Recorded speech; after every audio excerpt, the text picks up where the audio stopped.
Hello everyone. Now look at question number 3 of exercise 3.3. इसे मैंने छुड़वा दिया था, तो देखते हैं। लिखा है convert the following decimal numbers into rational number. ये डेसिमल नंबर है, इसको रैशनल नंबर में कन्वर्ट करना है। देखिए क्या मतलब हुआ। सबसे पहले मैंने लिखा है नंबर है 0.275 का होल के ऊपर बार, यानी कि तीनों नंबर। यानी कि किस तरीके से अगर इसे एक्सपेंड करना चाहूं तो क्या हो रहा होगा, इसको मैं लिख सकता हूं। पहले तो मैंने इस नंबर को मान लिया लेट जो नंबर है x इक्वल टू 0.275 का बार। मैंने इस नंबर जो गिवन है क्वेश्चन को, उसको x के इक्वल मान लिया कि x है, ये हमारा नंबर क्या है, एक तरीके से x है ना।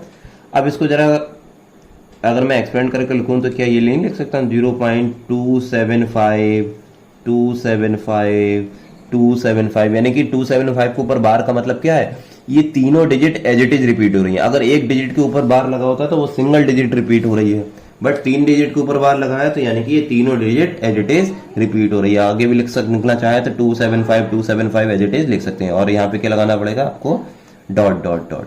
मीन्स ये नंबर ऐसे आगे रिपीट होते जा रहे हैं, इस तरीके से लिख सकते हैं। ये एक ही बात है ना, ये मैंने बताया था। अगर मैं इसको लिखना चाहूँ तो इस तरीके से लिख सकता हूँ। जैसे कि अगर लिखा होता 0.23 का बार अगर केवल 3 के ऊपर होता तो मैं इसको क्या लिखता, 0.3 और 33333 ऐसे लिखता। अगर 0.23 का होल के ऊपर बार लगा होता तो मैं क्या लिखता, 0.23 23 23 23 और डॉट डॉट डॉट। हाँ, तो जितने डिजिट के ऊपर बार लगा होता है वो डिजिट उतनी ही डिजिट उस तरीके से रिपीट हो। अब कितनी भी बार रिपीट करा लो उससे कोई भी मतलब नहीं है। तो x की वैल्यू एक तरीके से कितनी हो गई, ये। इसको मैंने कुछ भी मान लिया, a मान लिया, b मान लिया, ये इक्वेशन 1 मान ली, इसे ऐसे छोड़ दिया, 1 मान के छोड़ दिया। अब देखिए इसके बाद क्या करना होता है। इसके बाद ये करना होता है कि इस नंबर में देखा कितने नंबर के ऊपर बार लगा हुआ है, कितने डिजिट के ऊपर बार लगा है, 3 डिजिट के ऊपर बार लगा, 3 डिजिट के ऊपर बार लगा। यानी कि इस नंबर को, यानी इक्वेशन 1 को मुझे ऐसे नंबर से मल्टीप्लाई कराना है जिसके लास्ट में 3 जीरो आते हैं। 3 जीरो किसके लास्ट में आते हैं, 1000 के लास्ट में। मीन्स अगर इसके लास्ट में 27 के ऊपर बार लगा होता, जैसे कि अगर आप होता 0.23, इसमें 23 के ऊपर बार लगा है, तो इसमें कितने डिजिट के ऊपर बार लगा है, 23, यानी कि 2 डिजिट के ऊपर बार लगा है। तो इसे किससे कराते हैं, 100 से मल्टीप्लाई कराते हैं, क्योंकि 2 के ऊपर बार लगा है। बट हमारे क्वेश्चन में यहाँ पे 0.275, इसमें कितने नंबर के ऊपर बार लगा है, 3 नंबर के ऊपर बार। तो 3 किस में जीरो आते हैं, लास्ट में 1000 में आते हैं जीरो। तो इस इक्वेशन को मैंने क्या करा दिया, 1000 से मल्टीप्लाई। तो मैं यहाँ लिख रहा हूं इक्वेशन 1 मल्टीप्लाई बाय 1000। ठीक है, ये मैंने मल्टीप्लाई कराया। मल्टीप्लाई कराने के बाद क्या हो जाएगा, ये देखिए, जब इसमें 1000 की मल्टीप्लाई कराएंगे तो देखिए पूरी इक्वेशन में कराना पड़ेगा। तो 1000 की x से मल्टीप्लाई कराएंगे तो क्या हो जाएगा, 1000 इंटू एक्स या 1000x। और जब 1000 की 0.275 से मल्टीप्लाई कराएंगे तो क्या हो जाएगा, देखिए 1000 में कितने जीरो है, 3। तो डेसिमल कहाँ शिफ्ट हो जाएगा, 3 डिजिट बाद में। तो कहाँ शिफ्ट हो जाएगा, यहाँ पर लास्ट में जाके। तो 275.275 ये हमारा डिजिट यहाँ पे डेसिमल शिफ्ट हो जाएगा। और आगे चाहे हम डॉट डॉट डॉट डॉट ऐसे ही लगा सकते हैं। इतनी चीज क्लियर हो गई। 1000 से मल्टीप्लाई क्यों कराया, ये रीजन मैंने बता दिया। किस लिए 1000 से ही क्यों कराया वो मैंने बता दिया। क्यों कराया भाई, ये इसका प्रोसेस होता है, इसे कन्वर्ट करने का एक प्रोसेस होता है कि सर 1000 से ही ये याद करके 1000 से ही क्यों कराया, भाई 10 से क्यों नहीं कराया, 25 से क्यों नहीं कराया, 1000 से क्यों, क्योंकि ये सॉल्व करने का तरीका होता है। मल्टीप्लाई क्यों कराया, डिवाइड क्यों नहीं कराया। तो ये सारी चीजें आपको एक प्रोसेस होता है, उसी प्रोसेस के थ्रू करना पड़ेगा। लेकिन हाँ ये बता दिया मैंने 1000 की जगह 10 से क्यों नहीं कराया, क्योंकि उसमें 3 जीरो लगा हुए हैं, तो 1000 से कराएंगे। इसे इक्वेशन 2 मान ली। ठीक है, अब क्या करा, देखिए इतना समझ में आ गया। अब इक्वेशन 2 में से क्या माइनस कर दिया, इक्वेशन 1 को माइनस कर दिया। जब इक्वेशन 2 में से 1 को माइनस करेंगे तो LHS में से LHS माइनस हो जाएगा और RHS में से RHS माइनस हो जाएगा, है ना। कैसे, LHS है यहाँ पे, देखिए यहाँ पे इक्वेशन 2 का LHS कितना है, 1000x। इसमें LHS पार्ट कितना है, 1 का x। ठीक है, इसे माइनस करके लिख लिया। जरा RHS, इसमें RHS पार्ट कितना है, 275.275। ठीक है, ऐसे डॉट डॉट डॉट। और इसका RHS पार्ट कितना है, 0.275 और 275 डॉट डॉट डॉट। यहाँ देखिए 2 बार लिखा है, 2 बार लिखे, 3 बार लिखे, 4 बार लिखे, कोई अंतर होता है, नहीं होता है। चाहे मैं 275 को एक बार, बट हाँ आगे डॉट डॉट डॉट डॉट लगाना जरूरी है। चाहे मैं 275 275 275 4 बार लिख दूं, फिर डॉट लगा दूं, 5 बार लिख दूं, ये तो ऐसे ही कंटिन्यूअसली प्रोसेस चलता चला जाता है। तो यहाँ मैंने 2 बार लिखा, यहाँ मैंने 1 बार लिख दिया, 2 बार लिख दो चाहे, उससे कोई मतलब नहीं है।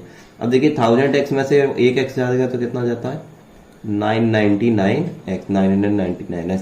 अब इसको जरा माइनस करना है, देखो 275.275 को माइनस करेंगे 0.275 से, है ना, यही तो मतलब हुआ। अब देखिए कौन सा 0.275 थोड़ा, ये 0.275 275 2 बार है, यहाँ आपने 1 बार लिखा, है ना, तो 2 बार लिख लो, कोई दिक्कत नहीं। यहाँ 2 लिखोगे तो यहाँ 1 बार और लिखना पड़ेगा। मीन्स कहने का मतलब है डेसिमल के बाद के अगर यहाँ 3 डिजिट तक नंबर है तो यहाँ भी 3 डिजिट तक ही नंबर होना चाहिए। आपने लाइक डेसिमल पढ़ा होगा। लाइक डेसिमल कैसे करते हैं कि अगर डेसिमल के बाद 2 डिजिट तक कोई नंबर है तो उसे 2 डिजिट लाइक डेसिमल में कन्वर्ट करना होता है। यहाँ पे अगर चलो हमें यहाँ पे 275 2 बार लिख ले रहा हूँ, आपको कंफ्यूजन लग रहा है कि सर वहां तो 275 2 बार है, तो यहाँ 275 में देखिए यहाँ पे अब देखिए लाइक डेसिमल में कन्वर्ट करना पड़ेगा। यहाँ 6 डेसिमल तक है, डेसिमल के बाद 6 नंबर है, यहाँ डेसिमल के बाद 3 नंबर है, तो आगे अगर नंबर बढ़ाऊंगा तो 0 बढ़ाऊंगा, नहीं। क्यों 0 नहीं बढ़ाया? क्योंकि ये तो 275 का रिपीटिशन हो रहा है, आगे नंबर कौन सा आना चाहिए 275 ही आएगा, क्योंकि 275 रिपीट हो रहा है, 0 थोड़ा ना हो रहा है, और आगे डॉट डॉट डॉट डॉट लगा दिया। तो एक तरीके से ये वाला डेसिमल के बाद का पॉइंट पूरा सब क्या हो जाएगा 0 हो जाएगा। देखिए 5 - 5 0 7 - 7 0, यहाँ क्या बचेगा 275.0, एक तरीके से बचा। तो यहाँ पे मैं शॉर्ट में लिख सकता हूँ 999x = 275, और x की वैल्यू कितनी हो जाएगी 275 एज इट इज, और 999 इसे आके डिवाइड में आ जाएगा। सो इस तरीके से यही हमारा फाइनल आंसर होगा। सो मैं लिख सकता हूं 0.275 को क्या लिख सकता हूं, यही हमारा आंसर है। 0.275 का बार जो होता है वो 275/999 के इक्वल होता है। ये हमने कन्वर्ट कर दिया, यही हमारा आंसर हो गया। अभी दूसरा क्वेश्चन करेंगे तो और ज्यादा क्लियर हो जाएगा, फिर से आपको और अच्छे समझ में आएगा। बी पार्ट लिखा है 0.83 का बार। तो सबसे पहले मैंने क्या मानता है, जो नंबर क्वेश्चन है उसे मान लिया लेट x = 0.83 का बार, ठीक है। अब x को मैं 0.83 के बाद, इसका मतलब है 0.83 0.83 0.83 ऐसे कितनी बार लिख लो इसको, इस तरीके से एक्सपेंड कर दिया, ठीक है। अब देखो 83 कितने डिजिट है, 2 डिजिट के ऊपर बार है, तो मुझे इसको किसने मल्टीप्लाई करना है, इसे इक्वेशन 1 डाल दी। तो इक्वेशन 1 को अब किससे मल्टीप्लाई कराना पड़ेगा, इक्वेशन 1 को मल्टीप्लाई कराना पड़ेगा किससे 100 से, क्योंकि 83 2 डिजिट है और 2 डिजिट में 100 आता है। तो जब LHS पार्ट में मल्टीप्लाई कराएंगे तो 100 × 8 कितना होता है 100x। RHS पार्ट में 100 से मल्टीप्लाई कराएंगे तो डेसिमल कहाँ शिफ्ट हो जाएगा 83 के बाद 83.83, और इस तरीके से डॉट डॉट डॉट डॉट आ गया। इसे इक्वेशन मान ली 2। अब इक्वेशन 2 में से फर्स्ट को माइनस करना पड़ता है, इक्वेशन 2 माइनस इक्वेशन, ये क्यों कर रहे हैं, ये प्रोसेस है भैया, इसका क्यों का कोई आंसर नहीं है, इस तरीके से ही सॉल्व करते हैं तभी हम सॉल्व कर पाते हैं। अब 100x में से इधर x माइनस करेंगे भाई, तो इधर हो गया। RHS पार्ट को माइनस करेंगे तो 83.83 में से क्या माइनस करा 0.83, भाई चलो 2 बार है तो यहाँ पे 2 बार लिख लिया, आप कंफ्यूज मत होइए, ठीक है। यहाँ पे डॉट डॉट डॉट डॉट लगाना आपको जरूरी है, क्योंकि वरना तो फिर आपको डॉट नहीं लगाएंगे तो उसका मतलब ये है कि ये टर्मिनेटिंग डेसिमल है, लेकिन डॉट लगाने का मतलब क्या है, ये टर्मिनेटिंग नहीं है, ये आगे तक चलते जाएगा। तो 100 में से x जाएगा तो कितना बचेगा 99x। अब इसको माइनस करते करते हैं 83.83 में से 0.8383। अब यहाँ पे भाई लाइक डेसिमल, यहाँ 0 के बाद 4 डिजिट के बाद 4 डिजिट तक नंबर है, यहाँ 2 ही तक है, तो आगे 0 बढ़ाएंगे 83 बढ़ाएंगे 83 बढ़ाएंगे, है ना, क्योंकि ये 83 का रिपीटेशन होगा। जब माइनस करेंगे देखिए डेसिमल के बाद तो सब 0 हो जाएगा, तो यहाँ बचेगा 83, है ना। तो 99x एक तरीके से किसके इक्वल हुआ 83 के इक्वल। तो x = कितना हो गया 83/99। सो जो नंबर हमारा 0.83 हुआ उसका बार किसके इक्वल होता है 83/99। ये इस तरीके से हमने इसे कन्वर्ट कर दिया। तो इस तरीके से हम किसी भी क्वेश्चन को कन्वर्ट कर सकते हैं। नेक्स्ट इसी का सी पार्ट देखते हैं। 0.6 का बार,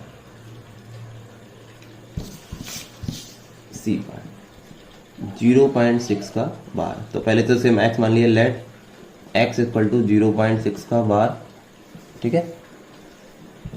अब क्या करा, इसको x को मैं 0.6 का बार मतलब 0.666 2-3 बार लिख लिया, 4 बार लिख लिया, उससे कोई दिक्कत नहीं है, क्योंकि एक ही नंबर है तो इसे इक्वेशन 1 मान लिया। अब इक्वेशन 1 को किससे मल्टीप्लाई करेंगे? यस, किससे? Equation 1 multiply by 10। क्यों? क्योंकि 6 अकेला एक नंबर है, उसके ऊपर एक बार लगा हुआ है, तो 6 का रिपीटिशन हो जाता है 10 से मल्टीप्लाई। तो एलएचएस पार्ट में 10 की x से मल्टीप्लाई तो 10x, और 0.666 की 10 से मल्टीप्लाई तो 0 एक डेसिमल के बाद आ जाएगा, 6.666 इस तरीके से हो जाएगा, है ना।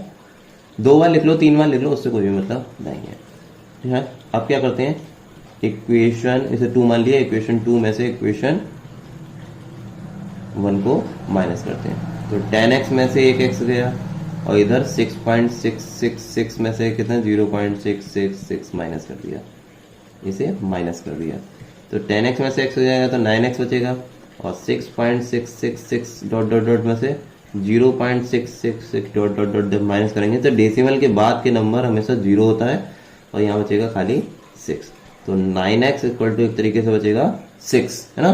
तो x इक्वल टू कितना बचेगा 6/9, 3 से कट 3 6, 3 3 9, तो x की वैल्यू कितनी आई 2/3, तो 0.6 के ऊपर बार को मैं क्या लिखता हूँ 2/3। इस तरीके से ये सॉरी, देखिए ये प्रोसेस है, इसका एक शॉर्टकट प्रोसेस भी होता है, बट वो मैंने आपको नहीं बताया क्योंकि उससे आपका आंसर चेक हो जाएगा बट आपको मार्क्स नहीं मिलेंगे। उससे क्या प्रोसेस होता है एक तरीके से बता देता हूँ, चलो आपको पता होना चाहिए। आंसर चेक कर सकते हैं बट मार्क्स आपको नहीं मिलेंगे, तो उस शॉर्टकट प्रोसेस को यूज नहीं करना है। देखो उससे ओरली आंसर देखिए 275 के ऊपर क्या है, कितने नंबर है, कितने नंबर के ऊपर बार है, 3 नंबर के ऊपर बार है, तो डिवाइड में आप उसको सॉल्व करके लिख सकते हैं 275, और जितने नंबर के ऊपर बार है उसके ऊपर उतने ही 99 लिख दो, तो 3 टाइम्स 9, 275 अपॉन 3 टाइम्स 9 यानी कि 999 आंसर हो जाएगा। नेक्स्ट देखो 83 के ऊपर कितने डिजिट के ऊपर बार है, 2 डिजिट के बार है, तो अपॉन में क्या आ जाएगा 99, यानी 83 अपॉन 99 आप लिख सकते हो उसको, देखिए 83 अपॉन 99 आपको लिख सकते हो। नेक्स्ट है 0.6 के ऊपर बार, 6 कितना है, एक डिजिट, तो अपॉन में कितनी बार 9 आएगा, एक बार, तो 6/9 लिख सकते हो। देखिए 6/9 आया तो शॉर्ट करके 2/3 लिख सकते हो। मींस शॉर्ट में करने के लिए मैं आपको बता दूं कि जितने डिजिट के ऊपर बार है अपॉन में उतने ही 999 बढ़ा दो और डेसिमल को हटा दो, ऐसे से। जैसे 0.83 था तो 0.83 में डेसिमल को हटा दिया तो 83 लिखा, और 83 की यानी 2 डिजिट के ऊपर बार है तो आप कितने 9 लिख दो, 2 बार 9 लिख दो तो 99 आंसर आ जाएगा। जैसे और अगर ओरल में करके दिखाऊं एक क्वेश्चन और लिखा होता है 0.75 के ऊपर बार, तो 75 लिखते हैं और कितने डिजिट के ऊपर बार है, 2 डिजिट के बार, तो अपॉन 99 उतने ही 9 लिख दो, जितने डिजिट के ऊपर बार है उतने ही टाइम्स 9 लिख दो, 75/99 फाइनल आंसर हो जाएगा। इसे आप सॉल्व भी करेंगे तब भी इसी तरीके से यही आंसर आएगा। लिखा होता है 0.123 के ऊपर बार, तो 1 2 3 कितनी डिजिट है, 3 डिजिट, तो 1 2 3 लिखा और उसके ऊपर उसके बाद 3 9 लगा दिया, यही हमारा फाइनल आंसर होता। तो ये होता है शॉर्टकट मेथड, लेकिन इससे आपको मार्क्स क्या मिलेंगे, तो आपने डायरेक्ट लिख दिया, इसके मार्क्स नहीं मिलेंगे, मार्क्स आपको इसी से मिलेंगे। तो ये थोड़ा सा प्रोसेस है, इसको आप वीडियो को ध्यान से देखिएगा। प्रोसेस देखिए इसका कैसे करते हैं वो तो मैंने बता दिया। कहो सर ये एक्स क्यों माना, या फिर इसे 100 से कैसे, और ये क्या इक्वेशन 1 क्या इक्वेशन, ये इसका एक तरीका है ना। पर ध्यान रखिएगा डेसिमल के बाद के नंबर को हमें 0 बनाना होता है किसी भी तरीके से, तो 83.0, तो इस तरीके से हमने इसे सॉल्व कर दिया। तो ये एक प्रोसेस है, इसको ध्यान से समझिएगा। ये आपके 9th में आता है, तो अभी थोड़ा सा आपको डिफिकल्ट जरूर लगेगा, डिफरेंट लगेगा, क्योंकि 9th का प्रोसेस है, 8th में भी नहीं है, ये 9th में है। तो ये क्वेश्चन 9th का थोड़ा सा था, कोई दिक्कत नहीं, आप कर सकते हैं इजीली। इसे बार बार प्रैक्टिस करेंगे, 3 ही क्वेश्चन है, आप इजीली कर सकते हैं। सो आई होप आपको क्लियर हो गया होगा। सो इसी के साथ ये हमारा चैप्टर कंप्लीट होता है। So thank you so much and keep revising.